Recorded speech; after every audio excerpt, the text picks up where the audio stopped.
Hello, everyone. How are you today? I have a story for you. But here's the caveat for this video. I mentioned in a recent video that I thought it would be fun to take one of my passports and to open it up and to see what inspires me and tell you stories around it. So, I have a story to tell you today, but I don't know what story it is yet. So here we go. So I'm going to grab this one mostly because it's the one that has had the most pages added to it. It's one that has very little empty space. There's been pages added because it got filled up with stamps. Now there's a couple of empty pages, but most pages are just crammed full. So what I want to do is I'm going to actually look at this passport. It's one that's expired because this was actually passports are good for 10 years. So this particular passport was in use by me from July 19, 2001 to July 18, 2011. So that's the time period. It would be that early 2000s, that first decade of 2000s is when this passport was in use. So the fun thing is, if you're not familiar with passports, what happens is a couple of things. First of all, and it depends on the country, because countries are very different one from another. But countries will stamp your passport um, that when you enter a country, and then some will even stamp it when you exit. And like I say, it just varies by their policy and what they do. So it's interesting because you'll have stamps going in, stamps going out. Um, or some countries, it's all electronic these days. They don't even stamp them anymore, which is also interesting. But then the other thing is some countries require that you have a visa to enter their country. And oftentimes that visa will be something that's actually right there in your passport. So, like in this case, I don't know how much you can see that, but there's actually lots of different stamps. There's some are red, some are black. There's even one there. No, I guess they're all red. Those are all red and black. That's interesting. I wonder if that's consistent. No, here's one that's blue. so, so that's interesting. There's lots of things here going on for sure. But then occasionally you'll have the need for a visa. So then they'll. It's kind of cool because look at that one. I mean, it's got color and I mean this is a fun memento for me. To be able to look back to that first decade of the 2000s and see what all's going on here. So let's do this. Let's go and let's just go kind of look and let's see what inspires me. What story I find that comes when I go to look at this. Now, part of the fun and the challenge of this is some of these stamps that they're harder to read than others, but I'm seeing numerous ones here from Hong Kong. So August 29th, 2001, Hong Kong, and that is permitted to remain. So until, and it gives a date. So that was me entering Hong Kong. Um, Here's another one, also permitted to remain. So apparently, December 6th. Wow. So that's fun. I went in November 29th, but I went back in again on December 6th, 2001. So that was a busy year. To be in Hong Kong that much, moving back and forth.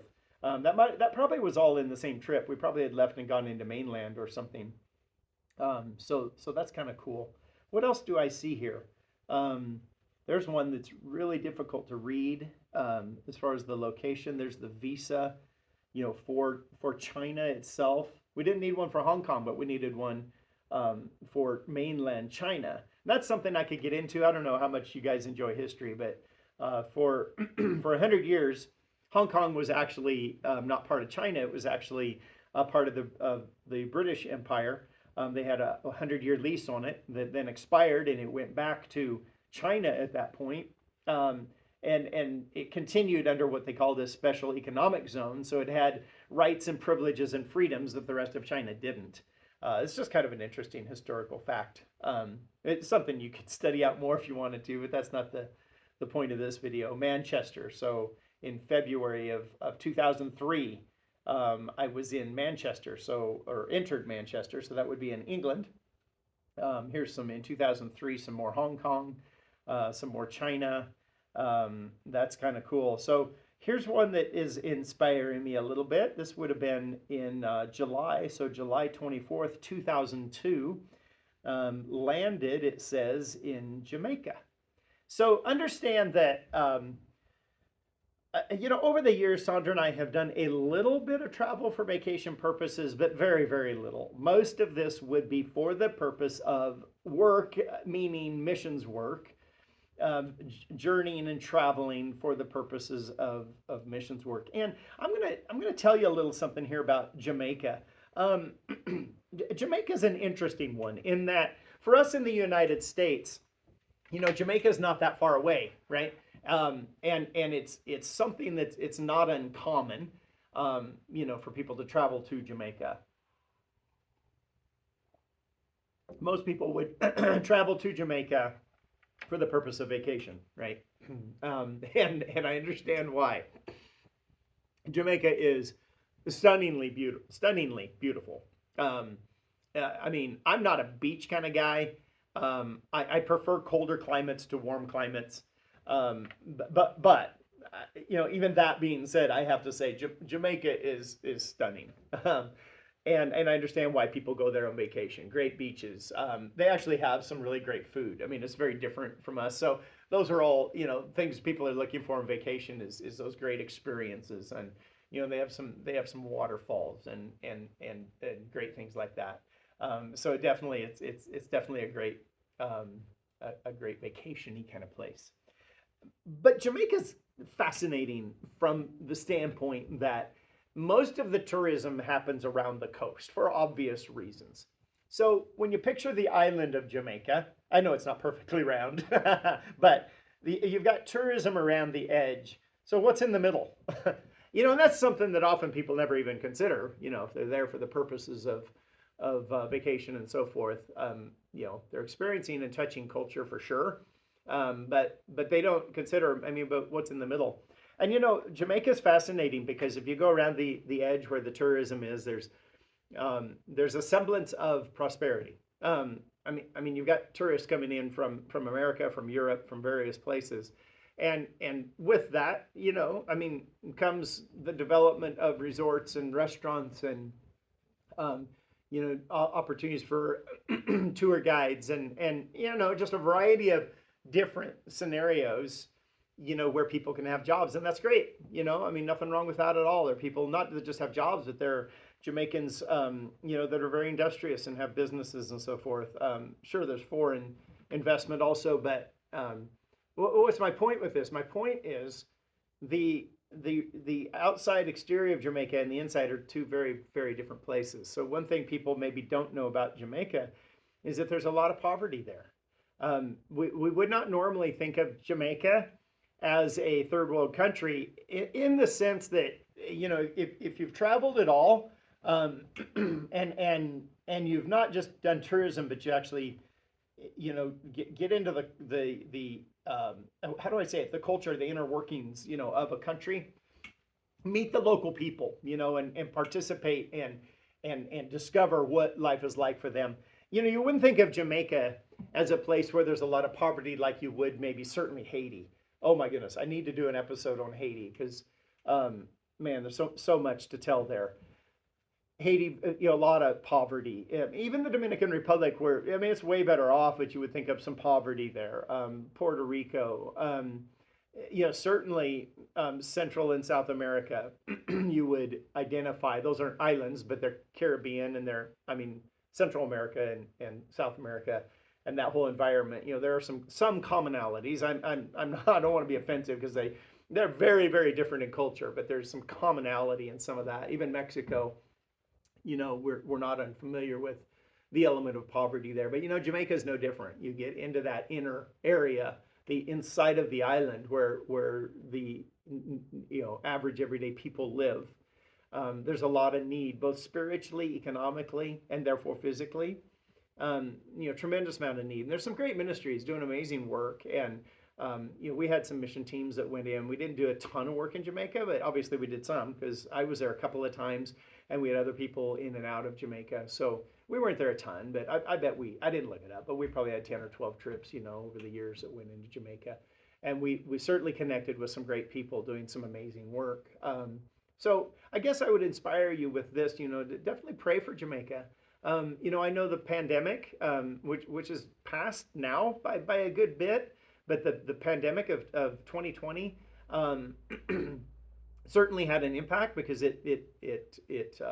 gosh, I mean, it eliminated tourism there for a better part of a year. I'm sure it took a lot longer than a year to recover, from the impact of no tourists coming in. It probably, honestly, I don't know the details, but I suspect it took 2 or 3 years. So, they're just now in 2025, as I film this, they're just now in a phase of recovering from that. So that had its impacts, as it did worldwide. It had its impacts on Jamaica.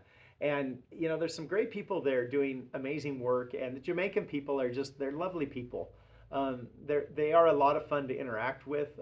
They have a lot of vibrance, very, very live and real music. And, there's definitely a thriving church in Jamaica. I thoroughly enjoyed, while you get into a lot of Latin and Caribbean kind of cultures, you definitely get in on some very lively worship and so forth. And Jamaica would be no exception to that. I mean, it was very fun to go into their churches and experience, them worshiping God. And I have memories of being in a number of churches and speaking and just encouraging and loving them. And of course, one of the advantages we have in Jamaica is, let me caveat this. I was about to say there's no language barrier. That's true in that we speak English in America, they speak English in Jamaica. But that doesn't mean there's not a language barrier, because they definitely have, as you probably know, very rich and deep accent and creative words and so forth. So it's a lot of fun to discover that. And even in their churches, we had a lot of fun communicating together and experiencing some of those nuances. I found very generous and kind people in Jamaica. So, that just, I don't know, that jumped out at me as I was looking through here. And I won't go too much longer with this video, but I just thought it would be fun to kind of show you, man, there's a lot more Hong Kong. As I just kind of move through this passport, we're getting up to, here's 2006. This was the decade, obviously, that I was quite involved in Southeast Asia, which would have meant Hong Kong, Vietnam, Cambodia, and a few other countries. Here's Vietnam. That I want to tell some stories around Vietnam, but I think I'll leave that for another video, because there's a number of things about Vietnam that I really would love to unpack with you. You know what? Let's do this. I think I want to tell you a story about Cambodia. So that this is showing July 22nd, 2006. And so we'll tell a story about Cambodia, and then that'll probably be it, for this video. But I'm just going to glance here real quick and just see, wow, yeah, a lot of involvement in Costa Rica. There's the Dominican Republic. Man, I'm just so thankful. Part of what's happening in me right now, there's Australia. So Australia and Fiji should be right there somewhere too then. Wow, that was in that decade. This is fun for me, to reminisce. And, there's a lot going on inside me right now, because I'm just like, it's been a blessing and a privilege to participate in the kingdom of God in this earth. And there's Fiji. It's just been such a privilege and such a rich, deep experience for me. And just looking through this, as I shoot this video, I'm just so thankful that I've had the opportunity to participate in God's kingdom with a lot of international travel and touch a lot of different cultures, meet a lot of different kinds of Christians. I just say kinds in that, the message of the gospel does not change. And it's rich, right? I mean, it's phenomenal to think, and we can go to any number of scriptures, but there's a scripture in Ephesians that talks about the fullness of God in us, but in John 10:10 it talks about the life that we've been given, but not just life abundant. Of course, we see that in John 3:16. The life that we've been given, and it's a privilege and an honor to travel the world, to use these passports and to meet different Christians and to meet them ministering. Living their lives, not ministering, living their lives in a culture that's very different than mine, but serving the same amazing, loving God and walking in the same fullness of life. So let me just tell you a little something about Cambodia as we kind of begin to close this video down. But Cambodia was interesting to me because it had only been like 10 or 15 years prior to us being in Cambodia. And did I say, I think it was on here, not that it matters critically, but it was July 22nd, 2006.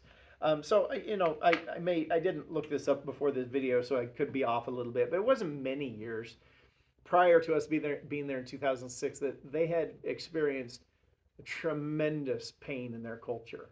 The Khmer Rouge, you've heard that name, that regime, I am sure. So much happened, and my point in this video is not to unpack Cambodian history, but many, many, many, many, many people killed, not just because they were Christians, but for other reasons. That culture experienced devastation, and we saw roads that still had not been fully repaired from where bombs had gone off. We met people who had stories of loved ones that they had lost, or even stories of people that had maybe served in military and so forth, and it had required things of them that they were heartbroken about. And we sat with some of those people. We went to a lot of orphanages, and I think this is where there's so many things I could tell you about Cambodia, so I'll do some more of that in episodes, videos to come. But Cambodia, we did a lot of work in an orphanage, and we stayed in a little hotel. It was not nice. It was rough. I mean, this was not a rich country, and where we stayed, the accommodations, the food, and so forth was, oh man, there's so many stories I'm wanting to tell you as I think about this. I'll just tempt you with. There's so many fun cultural stories and all. But we stayed in this little hotel. We ate in their little restaurant, and then we served for the better part of a week in an orphanage nearby. It was hot. I mean, hot, hot, hot, hot, hot. And we were working to build them a well, I believe. Man, that's funny that I don't remember that. Did we help with a well, or did we? I think what we did is we helped build a building. We were laying bricks, and it was hot. It was work we weren't all used to by any means. So it was a learning curve for us. But these kids were so precious, and as we were building, we also got to interact with these kids, and we had brought some gifts with us that we got to share with them, simple things like crayons that they wouldn't have otherwise, paper to draw on, simple basic stuff that we totally take for granted, but was a major gift for them. And it was such an honor to be able to take something like that was such a blessing, something so simple in our mindset, but such a blessing to them. But through interpreters, we were able to get to know some of these kids over the course of a week or so working there, and just love on them and pray with them and speak Jesus over them. It was such an honor and a privilege. I pray for Cambodia, just like I encourage you to pray for Jamaica. Pray for Cambodia. There's a lot of hurt and a lot of damage that's been done, and yet Jesus is still Jesus. And in those children, in those orphanages, there was a life and a love in them. Even though they had been left orphaned, they still felt a lot of the life of God in them. Tremendous, tremendous. Man, it's been a lot of fun for me. I hope you've enjoyed this. This is a very different video than what I have typically done, but it was a lot of fun for me to go back through and look at this passport, and there's so many more memories. I might have to do this again. We'll see if you respond, if you enjoyed this, but I could go back through here again and tell so many stories. But man, Cambodia and Jamaica, those were the two. Of course, China, I kept mentioning China. Oh man, so many stories from China. So much great ministry in this decade, this early 2000s. But man, Jamaica and Cambodia. Man, I hope you enjoyed hearing and listening a little bit to this. It's just, my heart is full, as I share with you how much fun it's been to touch culture, to share Jesus, to interact with believers around the world. And I hope that, for you, this was a catalyst in me. Realizing that the way I see things is simply the way I see things. It doesn't mean that it's the only way to see things. It doesn't mean that I have the accurate way of seeing things. And it could be that, maybe my view is not inaccurate, but maybe somebody else has another view that has equal credibility and so forth, just on life and just how things work and so forth. But man, there's just so much good that's happened in me. I hope you can take it too and consider in your life, how can you be a blessing to people that maybe you don't understand or are less privileged than you? Would certainly be maybe one of the catalysts out of these stories. You don't need to be on the journey I was on, or am still on. You don't need to be on that journey. You need to be on your own journey. And maybe you should go back and reminisce and pick out, maybe it's not through a passport, maybe it's in another way, but respect and honor and appreciate, those things in your life from the past that are rich and deep and valuable. So listen, I'll leave you with that. This has been fun for me. I hope it has been for you. Thank you for watching Catalyst Chronicles. And listen, until the next time, we'll meet up again. God bless you. Thanks for